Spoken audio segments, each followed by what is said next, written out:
இன்னைக்கு சிறகடிக்க ஆசை எபிசோட் முழுக்கவே டென்ஷன் பிளஸ் டிராமா தான். எபிசோட் ஆரம்பமே ரோகிணிக்கு ஷாக்கு.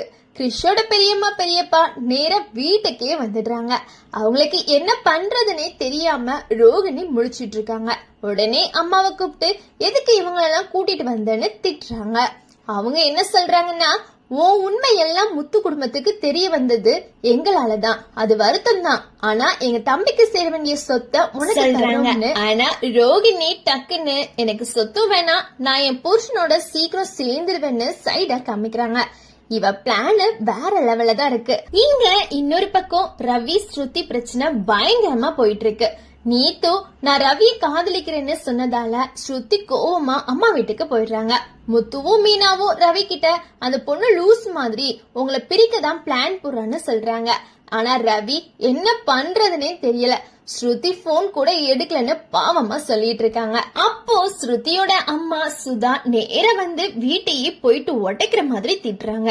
என் பொண்ண வீட்டை விட்டு அடிச்சு விரட்டிட்டீங்களான்னு கேக்குறாங்க. அண்ணாமலைக்கே ஒரே ஷாக்கு. நீங்க சொல்லிதானே அவ போனான்னு எனக்கு தெரியும்னு சொல்றாரு. முத்து எல்லா விஷயத்தையும் கிளியரா சொல்லிடுறாரு. ஆனா ஸ்ருதியோடைய அம்மா ரவியையே டார்கெட் பண்ணி நீங்க தான் அந்த பொண்ணுக்கு இப்படி பேச இடம் கொடுத்தீங்க, ரெஸ்டாரண்ட்டை விட்டு வரலன்னு திட்டுறாங்க. மொத்த குடும்பமும் அடுத்து என்ன ஆகும்னு தெரியாம ஷாக்ல இருக்காங்க. அப்போதான் மீனா ஹீரோ மாதிரி நானும் ரவியும் போய் ஸ்ருதிய பேசி பாக்குறோம்னு கிளம்புறாங்க. ஸ்ருதி வீட்டுக்கு போய் கதவை தட்டுறாங்க, திறக்கவே இல்ல. சுதா பயத்துல கத்த ஆரம்பிக்கிறாங்க. அப்போ மீனா நான் தான் பேசணும்னு சொன்னதும் ஸ்ருதி கதவை திறக்கிறாங்க.